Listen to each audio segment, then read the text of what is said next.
Raise your children in the will of God. भगवान की मर्जी से और उसकी इच्छा अनुसार हमें अपने बच्चों को बड़ा करना है।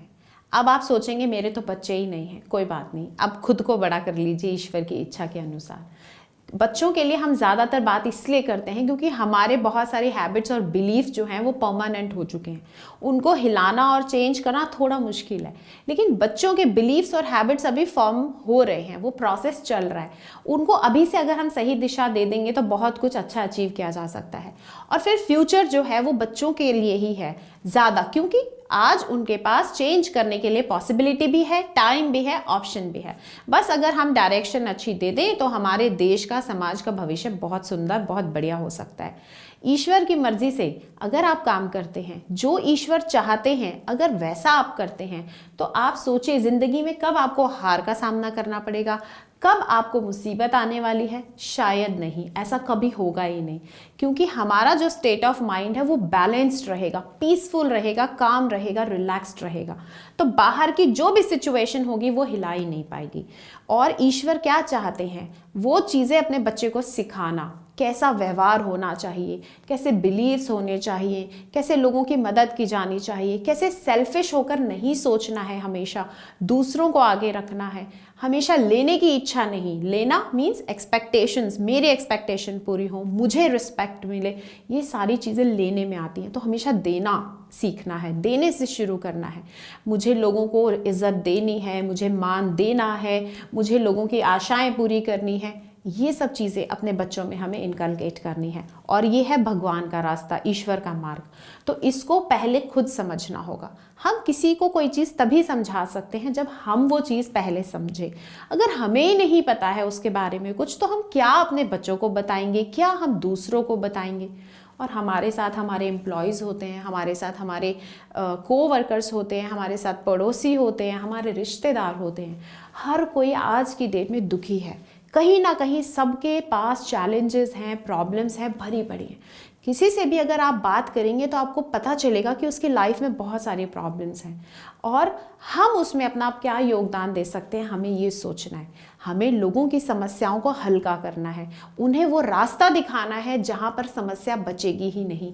ये ज़िंदगी केवल सुकून से कटने वाली है, तो उस रास्ते को पहले खुद जानना होगा। ईश्वर की इच्छा को पहले खुद समझना होगा।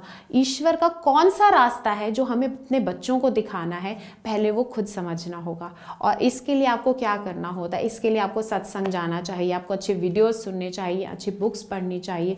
वहाँ से आपको वो सारी चीज़ें पता चलेंगी जिसका ज्ञान आपको नहीं था। शायद आप अभी अंधेरे में जी रहे थे, तो अब आपकी लाइफ में बहुत अच्छे वाली रोशनी होने वाली है। और बच्चों के लिए क्या है ईश्वर इच्छा, वो मैंने बताया आपको, लेकिन उसको फॉलो करना बहुत ज़रूरी है। आप अपने बच्चे के साथ हर जगह नहीं जा सकते। जब तक छोटा है वो घर में है, आप हमेशा उस पर नज़र टिकाए रहते हैं और कितना वरिड रहते हैं ना, इसको लग ना जाए, ये कुछ गलत चीज़ मुंह में ना डाल ले, इसको, इसकी हेल्थ अच्छी रहे, ये सब चीज़ें हम वरिड होते हैं।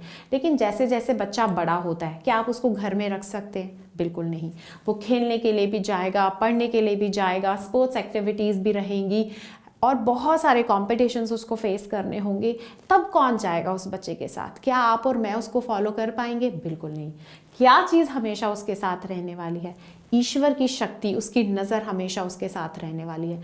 तो क्यों ना उसका कनेक्शन पहले से ही उस क्रिएटर के साथ जोड़ दिया जाए, ताकि जब तक बच्चा बड़ा हो उसका कनेक्शन बहुत स्ट्रांग हो जाए। अभी आज की डेट में अगर हम लोग साधना करते ही नहीं है, हम परमात्मा को याद करते ही नहीं है, और अचानक कोई मुसीबत आ जाए, तो कितनी गुहार लगा पाएंगे आप परमात्मा के आगे कि मेरी मदद कर दीजिए? और लगाएंगे भी तो विश्वास ही नहीं होगा कि हाँ वो मदद करेगा भी, रोना धोना मचाएंगे, वरिड फील करेंगे। लेकिन यही कनेक्शन अगर बचपन से बना हुआ है, तो आपकी एक आवाज़ पर आपको लगेगा कि परमात्मा उठकर खड़े हो गए हैं और किसी ना किसी रूप में आपकी मदद के लिए हाजिर हो गए हैं। तो ऐसी प्रैक्टिस बचपन से करवाई गई होगी, तभी वो इफेक्टिव होगी, तभी आपको नज़र आएगी। और फील कर पाएंगे। अगर हमने परमात्मा की प्रेजेंस को फील नहीं किया तो विश्वास भी नहीं कर पाएंगे। तो पहले उसको फील करना है, फिर विश्वास अपने आप हो जाएगा। इसीलिए अपने बच्चों को उनकी छोटी सी एज में ही, वैसे तो गर्भावस्था से ही लेडीज ये सारी चीज़ें स्टार्ट कर सकती हैं, जैसे अभिमन्यु के समय पर किया गया था महाभारत में। आपने देखा था चक्रव्यूह को भेदना उसने वहीं से सीख लिया था। तो हमें पता है लर्निंग वूम में ही स्टार्ट हो जाती है। तो हमें वहीं से लर्निंग तो दे ही रहे हैं, देनी भी है, लेकिन हमें सबसे बड़ी चीज़, जो सबसे ज़रूरी चीज़ है, भगवान के साथ कनेक्शन, उस क्रिएटर के साथ कनेक्शन अपने बच्चे का एस्टैब्लिश कर देना है। और फिर देखना कि उसकी ज़िंदगी कितनी आराम से बीतने वाली है। Thank you.